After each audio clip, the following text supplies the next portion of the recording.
ذات مرة، في مملكة بعيدة، كانت هناك أميرة صغيرة شجاعة تدعى إيلارا. عاشت في قلعة كبيرة تحيط بها الحدائق المورقة والجبال الشاهقة.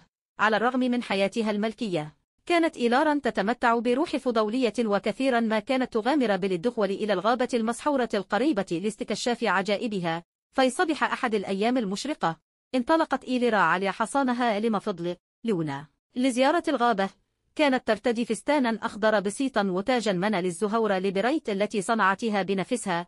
عندما دخلت الغابة، بدأ الأشجار تهمس بالأسرار، وكان الهواء مليئا برائحة الصنوبر والزهور المتفتحة. لقد سمعت إيلارا العديد من الحكايات عن الغابة المسحورة، وقال البعض إنها موطن لمخلوقات سحرية، بينما حذر آخرون من المخاطر الخفية.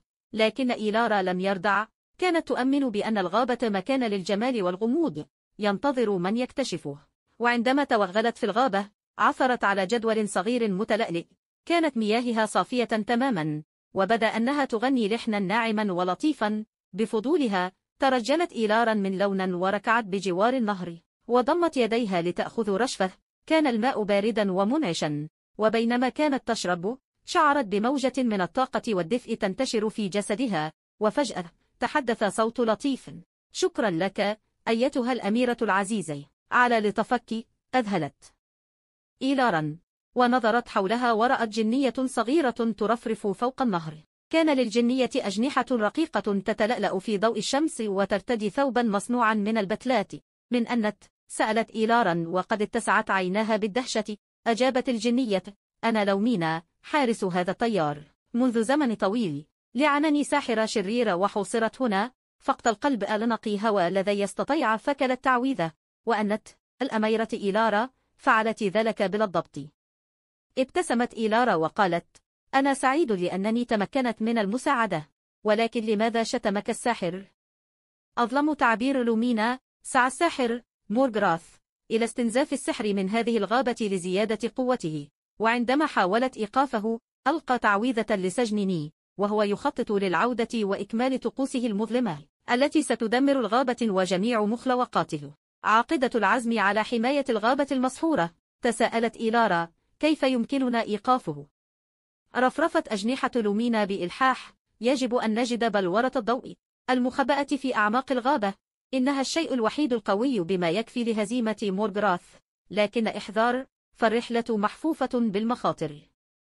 وبدون تردد، ركبت إيلارا لونا، وجلست لومينا على كتفها لترشدهم. لقد غامروا بالتعمق في الغابة، وواجهوا تحديات مختلفة. لقد عبروا الوديان الغادرة، وحلوا الألغاز التي تطرحها الأشجار القديمة، وتغلبوا على مخلوقات الغابة المؤذية. أخيرا وصلوا إلى كهف مخفي يتوهج مدخله بضوء أثيري خافة في الداخل، وجدوا بلورة الضوء، جوهرة مشعة تنبض بلا الطاقة السحرية. عندما وصل إيلارا إليه، ظهر مورغراث وجسده الداكن مغطى بالظلال. الأميرة الحمقاء، سخر، هل تعتقد أنك يمكن أن تمنعني؟ وقفت إيلارا على الأرض ممسكة بالكريستال عاليا. أنا أؤمن بسحر هذه الغابة وبقوة قلبي. لن تنجح يا مورغراث. مع وميض مبهر، أطلق كريستال الضوء العنان لشعاع قوي اجتاح مورغراث. ترددت صرخاته عبر الكهف عندما تم هزيمته، وتلاشى سحره الأسود إلى العدم. تنهدت الغابة المسحورة بارتياح، وتمت استعادة شكل لومينا الحقيقي. لقد أصبحت الآن ملكوت خرافية مشعة، وأجنحتها تتلألأ بشكل أكثر سطوعا من أيوت مضى. قالت لومينا بصوت مليء بالامتنان: شكرا لك يا أميرا إيلارا، لقد أنقذت بيتنا وجميع أسكانه. ابتسمت إيلارا بحرارة: لقد كان شرفا لي يا لومينا، الغابة مكان سحري، وهي تستحق الحماية. مع إنجاز مهمتهم، عادت إيلارا إلى القلعة، حيث تم الترحيب بها باعتبارها بطلة.